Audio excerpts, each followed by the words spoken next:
Hello दोस्तों, मैं अजीत मौर्य एक बार पुनः जुड़ चुका हूँ आपके साथ। और आज हम लोग देखने वाले हैं विटामिन बी और बी1।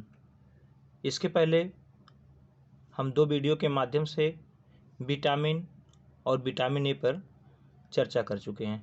विटामिन बी की बात करते हैं तो हम लोग देखते हैं कि जब इसका वर्गीकरण किया गया था वसा और जल में घुलनशीलता के आधार पर, तो वहाँ पे हम लोग देखते हैं कि विटामिन बी और सी आपका जल में घुलनशील विटामिन है, जिसमें आपको एक ट्रिक बहुत पसंद आया जो था भैंस गई पानी में, यानी कि बी और सी जल में घुलनशील। और एक ट्रिक के माध्यम से उन्हें बताने का प्रयास किया था WBC के माध्यम से। W से वाटर सोल्यूबल और विटामिन बी और सी, और वहीं पे वसा के लिए हमने बताया था कीड़ा KEDA, यानी कि जो आपके विटामिन के है, ई है, डी है और ए है, ये वसा में घुलनशील विटामिन है। तो चलिए हम लोग इसके पहले विटामिन ए को पढ़ चुके हैं। अब हम यहाँ पर पढ़ेंगे विटामिन बी, और उसमें से विशेष करके जो हमारी आज की वीडियो होगी वह विटामिन बी1 पर होने वाली है, जो कि अपने आप में बहुत ही महत्वपूर्ण है और हमारी परीक्षाओं का बार बार भाग बनती है। चलिए हम प्रारंभ करते हैं। देखिए, विटामिन बी की बात आती है तो पहला पॉइंट यही बनता है, जो विटामिन बी है आपके वसा में अघुलनशील तथा जल में घुलनशील है। विटामिन बी VIT से विटामिन हो गया, जानिए VIT लिखेंगे। बी आपकी है जल में घुलनशील, और जल में घुलनशील जबकि वसा में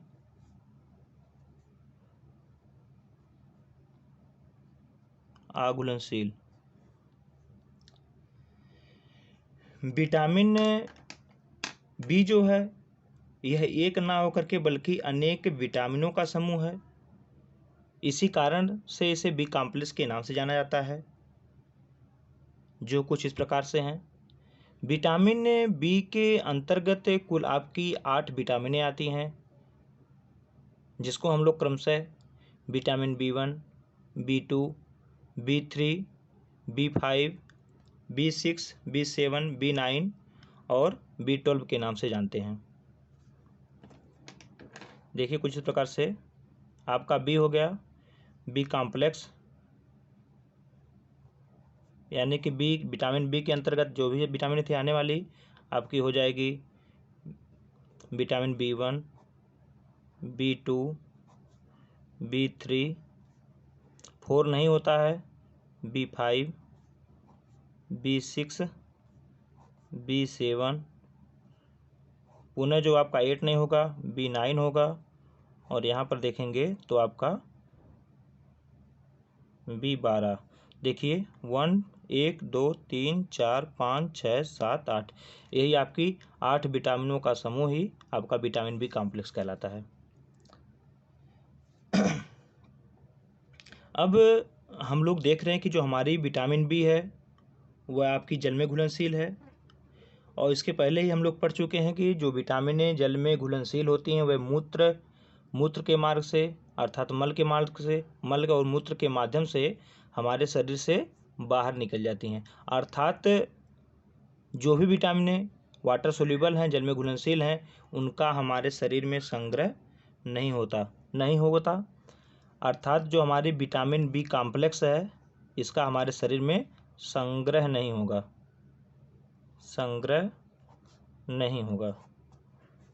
विटामिन बी का संग्रह नहीं होगा, अर्थात विटामिन बी की आपूर्ति के लिए हमें प्रतिदिन के आहार में लेना चाहिए।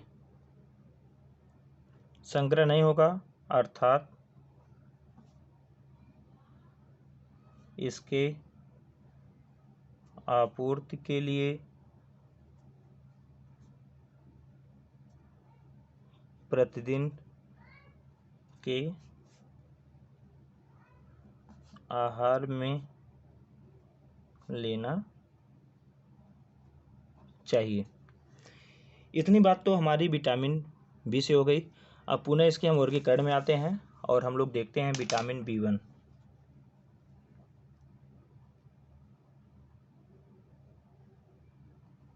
Vitamin B1। विटामिन B1 की बात करें तो विटामिन B1 का रासायनिक नाम क्या है? थायमिन है। इसके पहले हम लोगों ने विटामिन ए की बात किया था, तो आप लोग रिलेट करिए। विटामिन ए का रासायनिक नाम क्या है? रेटिनॉल है।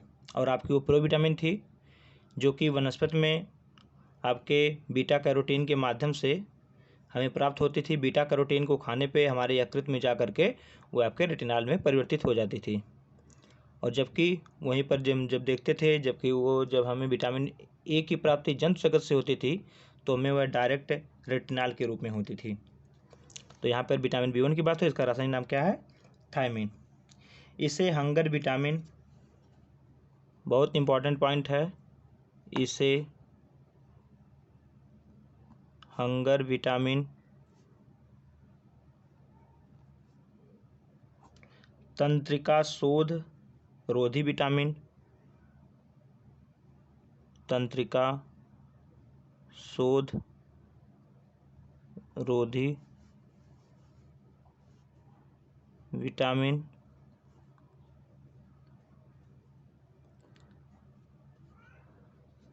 एंटी बेरी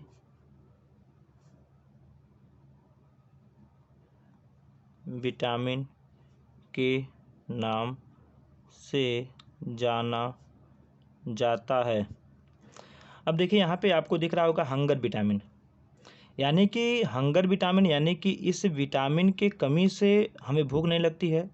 अर्थात जब यह विटामिन हमारे शरीर में पर्याप्त मात्रा में उपस्थित होती है तो हमें पर्याप्त मात्रा में भूख लगेगी। अब यहाँ पर देखिए तंत्रिका शोध नाम आता है। तंत्रिका शोध ही को अगर हम बेरी का हिंदी वर्जन करें तो बेरी के हिंदी वर्जन का नाम ही तंत्रिका शोध होता है, तंत्रिका शोध। अब एंटी है यानी तंत्र रोधी लग गया, आपका एंटी लग गया, यानी कि इसके विपरीत काम करेगी।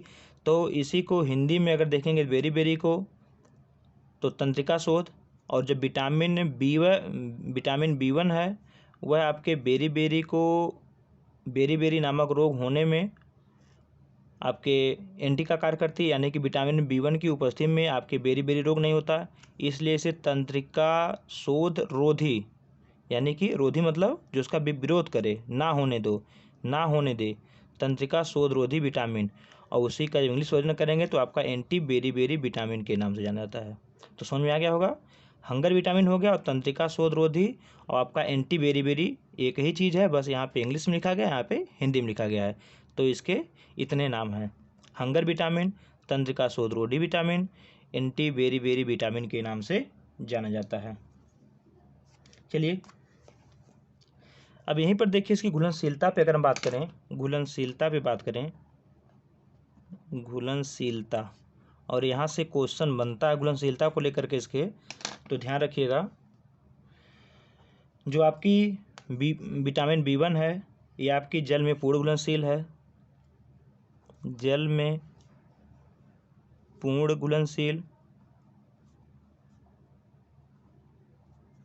इसके साथ आपका आता है एल्कोहल में अर्ध घुलनशील है, एल्कोहल में अर्ध घुलनशील। अब वहीं पे आपका आता है ईथर एसीटोन,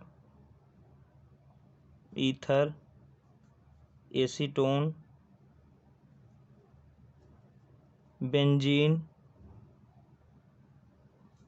क्लोरोफार्म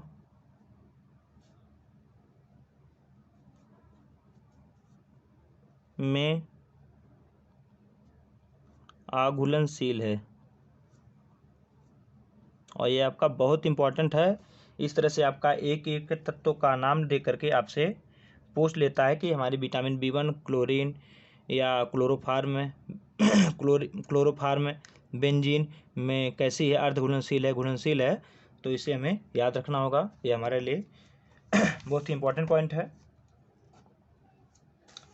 चलिए भोजन को ऊर्जा में बदलने के लिए विटामिन B1 अर्थात थायमिन कोशिकाओं की मदद करती है। भोजन, क्योंकि पता है कि भोजन से ही हमें ऊर्जा की प्राप्ति होती है और इसी भोजन को ऊर्जा में बदलने के लिए कोशिकाओं की मदद करता है। कौन मदद करता है? थायमिन। थायमिन मतलब विटामिन B1 अर्थात भोजन को ऊर्जा में बदलने के लिए थायमिन कोशिकाओं की मदद करता है। अगला पॉइंट देख लिए, अर्थात जब यह कोशिकाओं की मदद कर रहा है भोजन को ऊर्जा में बदलने में, अर्थात जब थायमिन की कमी होगी, थायमिन की कमी, जब थायमिन की कमी होगी तो जो CHO यानी कि जो कार्बोहाइड्रेट है का चयापचय नहीं होगा, क्योंकि हमें पता है कि जब कार्बोहाइड्रेट का चयापचय होगा तो उससे हमें ऊर्जा मिलेगी कोशिका को। जब कार्बोहाइड्रेट का चयापचय होगा तो कोशिका को ऊर्जा मिलेगी, क्योंकि कार्बोहाइड्रेट के चयापचय में आपकी थायमिन सहायक है। और जब थायमिन की ही कमी हो जा रही है तो यानी कि CHO यानी कि कार्बोहाइड्रेट का चयापचय नहीं होगा। भाई जो चयापचय करवा रहा था उसी की कमी है, तो चयापचय कैसे होगा? और जब चयापचय नहीं होगा उसका CHO का, तो ऊर्जा कहाँ से मिलेगी? तब जो है कोशिका को ऊर्जा नहीं मिलेगी। देखिए मैं एक दूसरे रिलेट करता हुआ जा रहा हूँ जिससे अभी आपको समझने में आसानी होगी, और आप हमारे साथ रिलेट करने का प्रयास करिए। अब देखिए, अब विटामिन B1 रक्त में पायरुविक एसिड, जो हमारे विटामिन B1 है अर्थात थायमिन है, थायमिन रक्त में पायरुविक एसिड की मात्रा को नियंत्रित करता है। थायमिन पायरुविक एसिड की मात्रा को नियंत्रित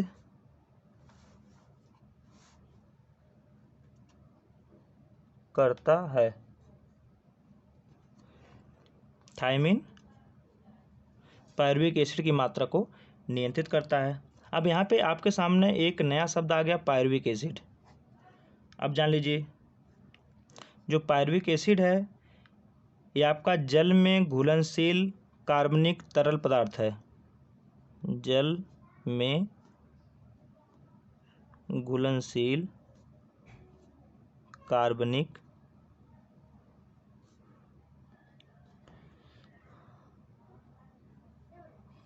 तरल है। अब आपको पता चल गया पायरुविक क्या है, पायरुविक अम्ल क्या है। अब देखिए यहीं से अगर हम पायरुविक एसिड को लेकर बात करें, क्योंकि यहाँ पे इसी की बहुत बड़ी भूमिका है। अब देखिए एक मार्ग की बात आती है, जो पायरुविक एसिड है, जो देखिए यहाँ पे इसको इस तरह रिलेट करिए, पायरुविक अम्ल जो जल में घुलनशील कार्बनिक तरल है, जो ग्लाइकोलाइटिक मार्ग, इसको भी समझिएगा, ग्लाइकोलाइटिक मार्ग। अब यहाँ पे आपके सामने एक नया टर्म आ गया, ग्लाइकोलाइटिक मार्ग। यह क्या होता है? यह आपका कुछ और नहीं बल्कि आपका एक प्रकार का चयापचय मार्ग है। अर्थात इसमें किसी भी चीज़ का चयापचय होगा और किसी नए तत्व में बदलेगा। देखिए क्या होता है, जो आपका ग्लाइकोलाइटिक मार्ग है यानी कि एक प्रकार से आपका क्या है, चयापचय मार्ग है, चयापचय मार्ग है, चयापचय मार्ग हो गया। अब इसी चयापचय मार्ग में जो आपका ग्लाइकोलाइटिक मार्ग है, आपका एक प्रकार चयापचय मार्ग है, इसी ग्लाइकोलाइटिक मार्ग में ग्लूकोज पायरुविक एसिड में बदलता है। इसी में ग्लूकोज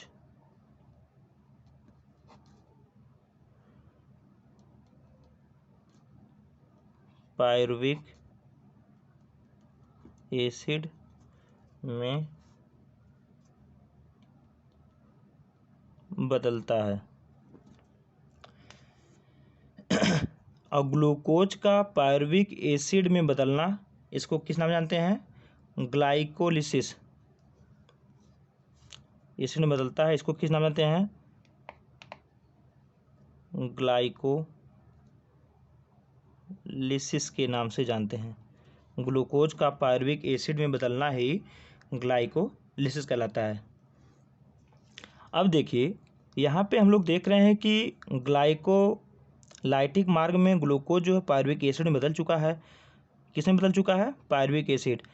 अब इसी पायरुविक एसिड का, यानी कि पायरुविक एसिड का बदल हुआ है, अब इसी पायरुविक एसिड का ऑक्सीकरण होगा। क्या होगा? पायरुविक एसिड, यहाँ पे देख लीजिए इस प्रकार समीकरण के माध्यम से ऑक्सीकरण होगा तो हमें क्या मिलेगा? CO2 मिलेगा, कार्बन डाइऑक्साइड मिलेगा, प्लस हमें H2O मिलेगा, एक अणु जल का मिलेगा, प्लस हमें क्या मिलेगा? एनर्जी।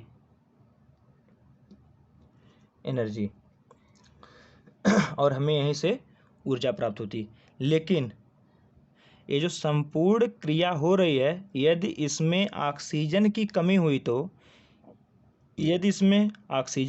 हुई तो, यानी कि O2 की कमी होने पर पायरुविक एसिड किसमें बदल जाती है?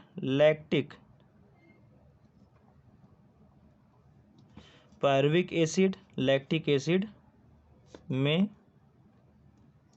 बदल जाती है। उम्मीद करता हूँ यहाँ तक आपको समझ में आया होगा। जो उसका परिवर्तन था आपके ग्लूकोज से लेकर के एनर्जी मिलने तक का, कैसे कैसे क्या होता है और हमको एनर्जी की प्राप्ति होती है, ऊर्जा की प्राप्ति होती है, में भी आप समझे होंगे। यदि आपको समझ में आया होगा तो कमेंट जरूर करिएगा। यदि नहीं समझ में आया होगा तब भी कमेंट करिएगा। पुनः हम किसी वीडियो के माध्यम से पुनः उसको विस्तृत समझाने का प्रयास करेंगे, तो आप लोग कमेंट जरूर करिएगा। चलिए देखिए आगे। भोजन में थायमिन की अच्छी मात्रा लेने से भूख बढ़ती है। इसी कारण से इसे हंगर विटामिन के नाम से भी जाना जाता है। और जो हमारी विटामिन B1 है, यानी कि थायमिन है, यह नाड़ी संस्थान को सुचारू रूप से कार्य करने में मदद करता है। नाड़ी संस्थान, नर्वस सिस्टम को। तो इतनी बातें हो गई। अब हम देख लेते हैं विटामिन B1 की कमी से होने वाला रोग। विटामिन B1 की कमी से होने वाला रोग। विटामिन B1 की कमी से होने वाला रोग। विटामिन B1 की बात आती तो आपका एक ही रोग दिखता है, उसका नाम है बेरी। इसको इंग्लिश में BERI, बेरी। इसी को इंग्लिश का सिर्फ उच्चारण यहाँ पे किया गया बेरी, जबकि इसका हिंदी में अगर देखें तो तंत्रिका शोध होता है। तंत्रिका शोध, ये आपका हिंदी वर्जन हो गया। सिर्फ यहाँ पे इंग्लिश है बेरी। तंत्रिका शोध को इंग्लिश में बेरी कहते हैं, इसका उच्चारण यहाँ पे हिंदी में किया गया है, जबकि इसका जो है हिंदी में अर्थ होता है तंत्रिका शोध। तंत्रिका शोध अर्थ होता है, यानी कि ये हमारा जो बेरी रोग है, ये हमारे तंत्रिका तंत्र को विशेष रूप से प्रभावित करेगा। यहाँ से याद रख सकते हैं। चलिए अब देखिए यहाँ पर थायमिन की कमी से मानव एवं पक्षियों में बहुतंत्रिका शोध रोग उत्पन्न हो जाता है। थायमिन की कमी से मानव एवं पक्षियों में बहुतंत्रिका शोध रोग उत्पन्न हो जाता है, जिसे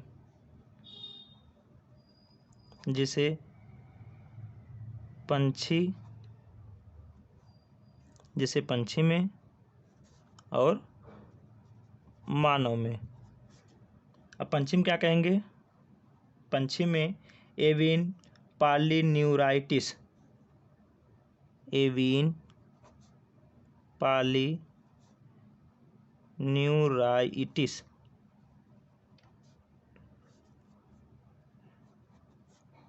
एवियन पॉलीन्यूराइटिस के नाम जानते हैं, जबकि यही जब मानव में होता है तो इसे बेरी या इसे तंत्रिका शोध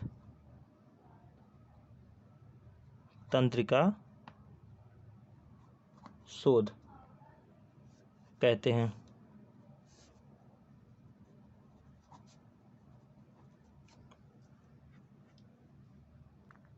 तंत्रिका शोध कहते हैं। इसमें मुख्यतः नाड़ी संस्थान, जैसा कि नाम से ही था हम लोग तंत्रिका शोध, यानी कि नाड़ी संस्थान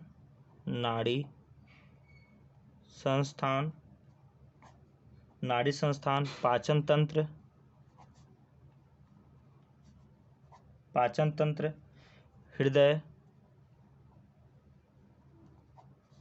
एवं रक्त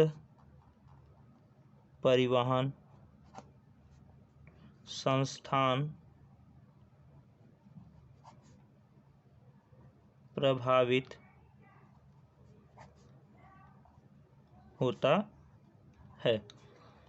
तो बेरी नामक रोग में मुख्यतः आपके नाड़ी संस्थान, पाचन तंत्र, हृदय एवं रक्त परिवहन संस्थान प्रभावित होता है। अब देखिए बेरी के प्रकार। मुख्यतः आपका जो बेरी होता है 3 प्रकार का होता है। बेरी 3 प्रकार है। कौन कौन सा है? सबसे पहले ड्राई बेरी, यहाँ से देखिए ड्राई बेरी आपका सूखा बेरी हो गया, फिर जो है गीला यानी वेट बेरी, और आपका यहाँ पे हो जाएगा चाइल्ड बेरी। चलिए इसके बारे में जान लेते हैं। आपका ड्राई बेरी यानी कि नाम से ही पता चला सूखा बेरी, शुष्क बेरी। तो शुष्क बेरी की बात करें तो यह वयस्कों में होता है, यानी कि युवा में होगा। युवा में अंडर 40, अंडर 4 ईयर। इसमें आपकी संवेदना शून्य हो जाती है, संवेदना शून्य। मांसपेशियां प्रभावित होती हैं, हाथ पैर की नाड़ियां प्रभावित होती हैं, और इसी में ही आपके पैरों में सुई के चुभने जैसा दर्द होता है, जिसके लिए आपका एक शब्द आता है पेरीफेरल। कौन शब्द आता है?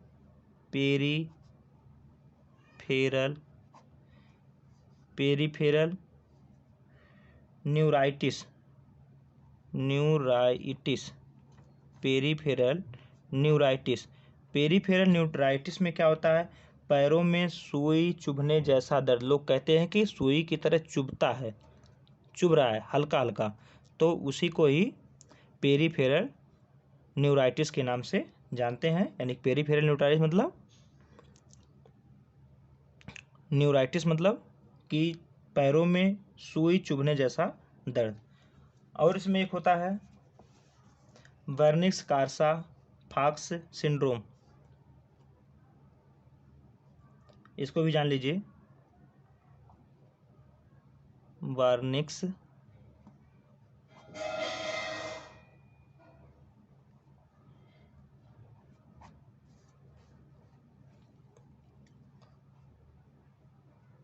कार्सा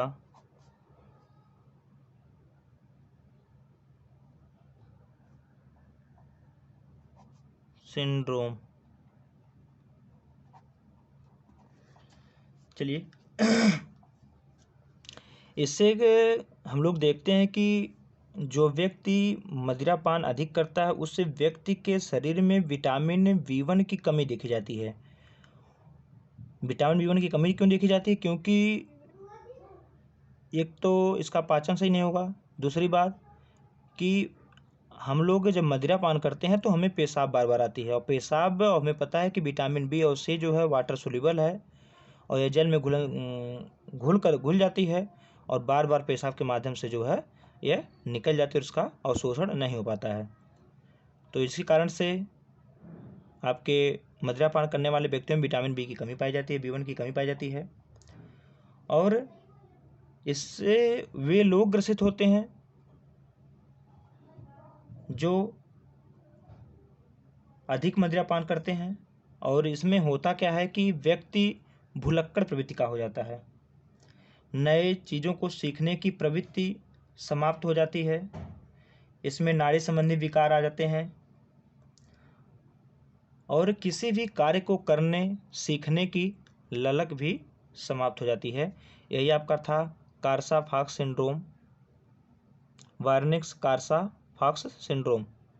यानी कि किसको होगा? जो लोग अधिक मदिरा पान करेंगे, और जब मदिरा पान अधिक करेंगे तो उनमें विटामिन B1 की कमी होगी, क्योंकि वाटर सोल्यूबल है, जिनको बार बार पेशाब होगा और उसके माध्यम से उसका अवशोषण नहीं हो पाएगा और ये जो है निकल जाएगी, और इस कारण से उनको ये रोग होगा वार्निक्स कार्सा फॉक्स सिंड्रोम, और जिसमें जो व्यक्ति भूलने की समस्या होती है, भुलक्कड़ प्रवृत्ति का हो जाता है, नए सीखने की ललक समाप्त हो जाती है, नाड़ी संस्थान संबंधी कई विकार देखे जाते हैं। अब देखिए इसमें वेट वेरी वेरी में यह वृद्धों में देखा जाता है। वृद्धों में यानी कि 40 के बाद, 40 ईयर के बाद, 40 ईयर के बाद, 40 ईयर के प्लस, इसमें आपका देखते हैं वृद्धों के अक्सर हम लोग देखते हैं पाचन तंत्र प्रभावित रहते हैं। सबसे पहले जो प्रभावित होने वाला अंग है बुढ़ापा में पाचन तंत्र है, तो इनसे पाचन तंत्र प्रभावित होता है, तंत्रिका तंत्र प्रभावित हुआ। इसमें एक देखा जाता है ईडिमा, इसी कारण से इसका नाम वेट वेरी वेरी पड़ा है। ईडिमा, ओडिमा, ईडिमा। ईडिमा बोले तो इसमें आपके शरीर में स्वेलिंग हो जाती है। स्वेलिंग कहाँ कब आती है? कि जब आपके शरीर में पानी इकट्ठा होने लगता है चमड़ी के नीचे, यानी कि पैरों में पानी का भराव ईडिमा के नाम जानते हैं, और इसमें जो है आपकी मांसपेशियां प्रभावित होती हैं। ईडिमा आप लोग जाना, पानी का भराव यानी कि स्वेलिंग, सूजन पैरों में, और इसमें क्या होगी? मांसपेशियां प्रभावित होंगी, मांसपेशियां प्रभावित होंगी। तो वेट वेरी वेरी की बात हो गई। अब देखिए child berry berry. Child berry berry से पता ही चल रहा है कि ये बच्चों में होने वाला है, और किन बच्चों में देखने को मिलता है? तो आपका यह देखने को मिलेगा 2 से 6 मंथ के माँ के बच्चों में देखने को मिलता है। यदि माता के आहार में विटामिन B1 की कमी होती है तो उनसे बनने वाले दूध में भी इसकी कमी देखी जाएगी, और बच्चा उसी का सेवन करेगा और उससे वह प्रभावित हो जाता है।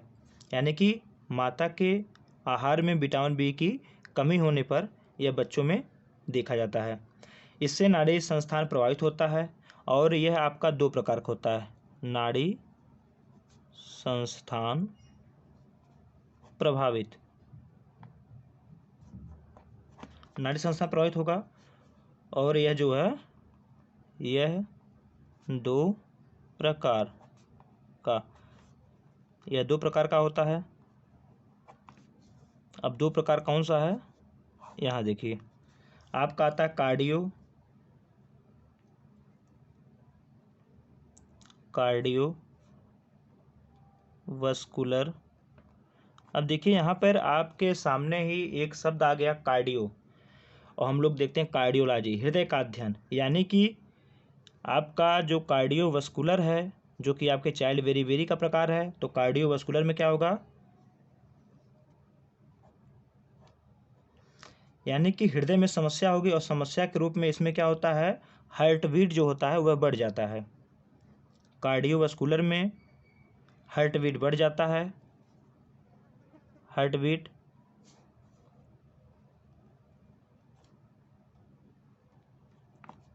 बढ़ जाता है और इसके साथ ही साथ आपका क्या होगा, सांस लेने में समस्या होती है, सांस लेने में समस्या,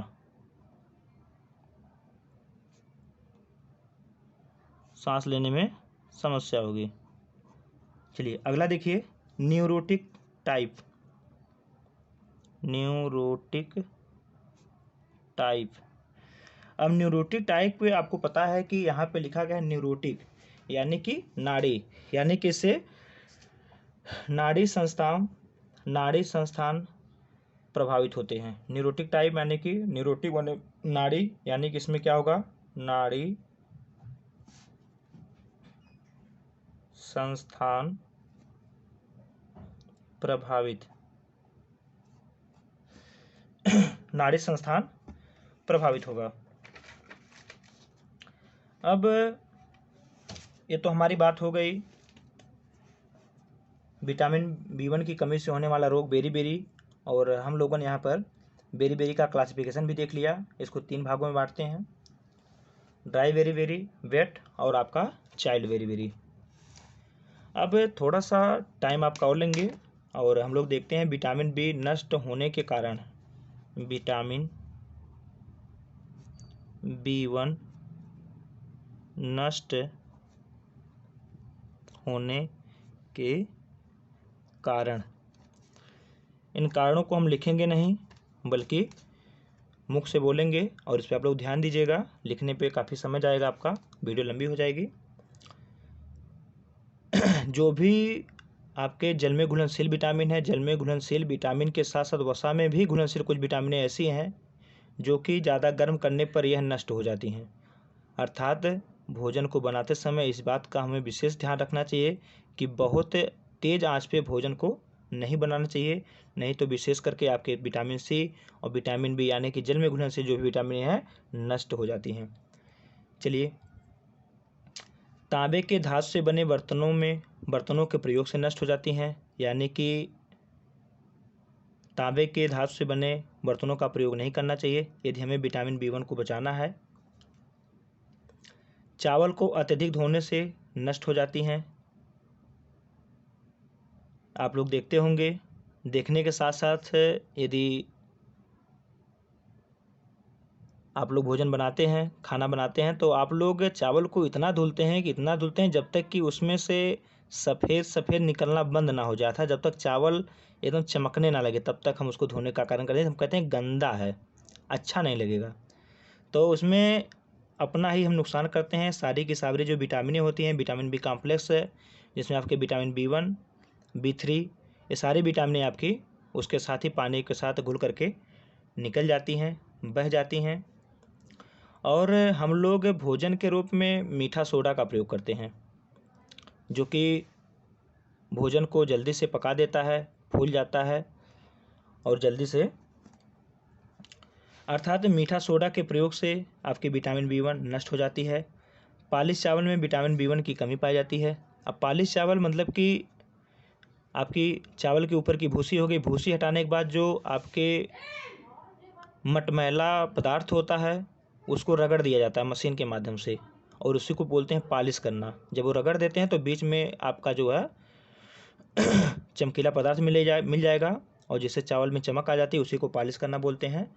तो हमारे जो विटामिन B1 है यानी कि B कॉम्प्लेक्स जो भी है, आपके सारे के सारे आपके ऊपरी परत में होती है, जो मटमैला पदार्थ होता है उसी में आ जाता है, और जब पालिश कर दी जाती है तो वहाँ से वह नष्ट हो जाता है।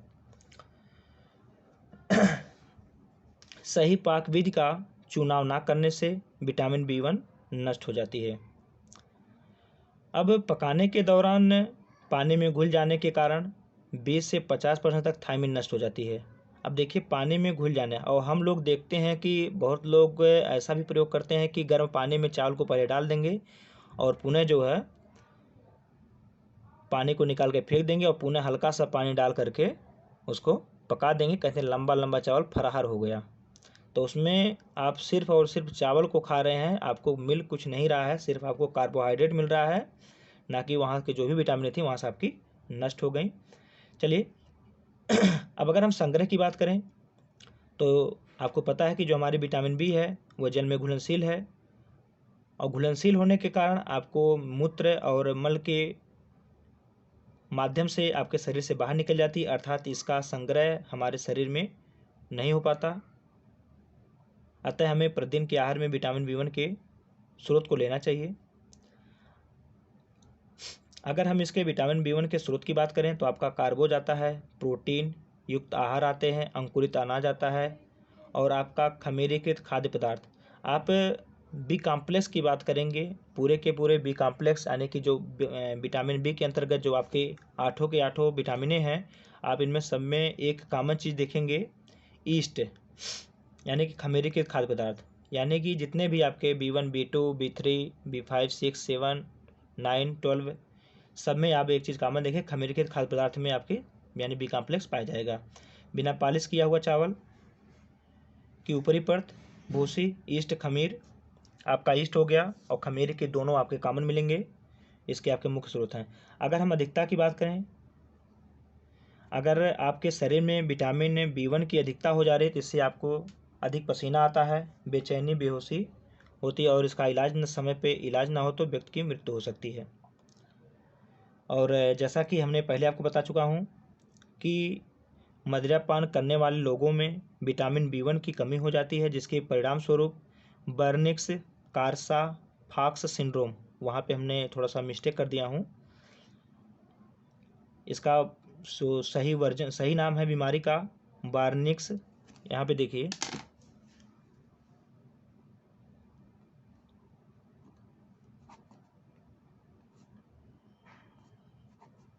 कार्सा फॉक्स सिंड्रोम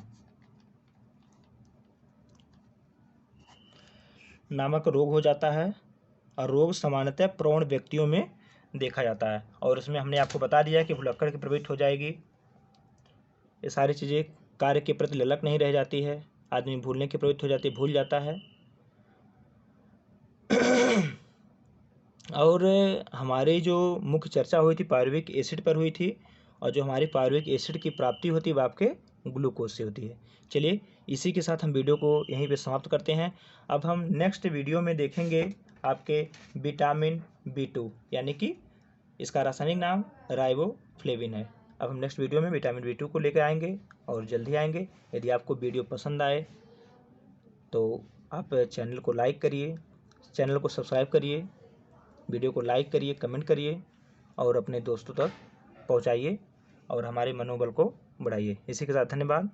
पुनः मिलते हैं आपसे नेक्स्ट वीडियो में।